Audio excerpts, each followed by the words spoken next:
lalu perempuannya hamil dan saat itu mereka melakukan pernikahan, apakah pernikahan sah atau tidak, dan bagaimana nasib anak itu? Zina, nikah, anak. Yang namanya zina tidak ada hubungan nasab. Anak yang dikandung oleh perempuan dari hasil zina bukan anak si penzina, tidak ada hubungan nasab, sehingga takdir anak itu perempuan sah dinikahi oleh si penzina. Kemudian jika dinikahkan, sekarang apa istilahnya, tutup malu, tutup male. Jadi jangan sampai ketahuan malu karena hamil di luar nikah dinikahkan. Ini paling bahaya, karena orang menyangka anak yang dikandung itu anak biologis lelaki yang dinikahkan dengan perempuan tersebut. Akan tetapi ini agak keliru sedikit. Perbuatan menikahkan penzina dengan wanita yang sudah hamil di luar nikah sah, perbuatannya haram. Karena dalam agama kita haram di satu sisi, sah di sisi yang lain. Haram di sisi orang tidak tahu persis anak itu di luar nikah, karena sudah dinikahkan, ada pesta lagi kan, apa laminan pada gawai bulain. Jadi haram di segi orang tidak tahu itu anak di luar nikah. Sah, yang namanya sah terdapat syarat dan rukun. Syarat dan rukun nikah hadir wali dan 2 orang saksi. Hadir wali dan 2 orang saksi. Tempat enggak dinyatakan di masjidkah, di rumahkah, di mana saja.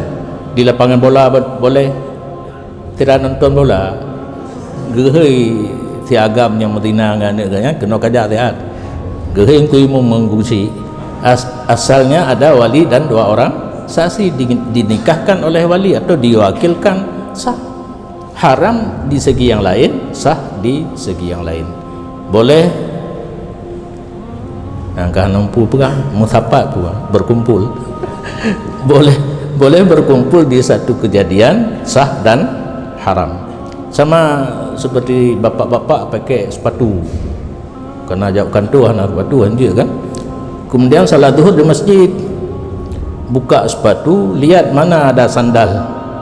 Sandal ada pemiliknya, bukan sandal yang sudah di off care kan sudah kan. Menyebah bahasa Arab ini pura. Hana getung le pun. Kageti inan.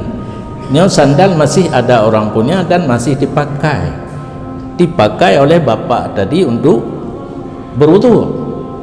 Hukumnya haram. Sembahyangnya asal cukup syarat dan rukun sah. Berarti dia pergi ke masjid untuk salat, sambil salat merampok. Karena orang merampok itu enggak mesti pakai laras panjang, laras pendek, enggak mesti. Istila'u ala haqqil ghairi, menguasai hak orang lain. Kan biasa adanya watihan dapat tadu yang nak Honda tidak hinan dan pegahaba ngangan hai tada katuha bacu dah tingkren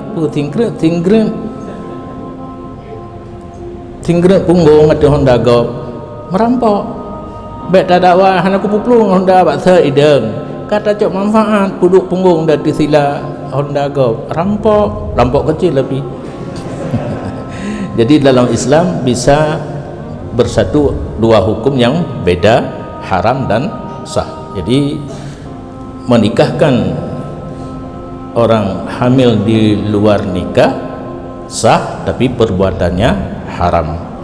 Cuma yang paling gehei runtuh kampung, dipersaksikan bak orang-orang tua di kampung ini anak yang dikandung di luar nikah, demi jangan sampai aib keluarga keduanya kita nikahkan.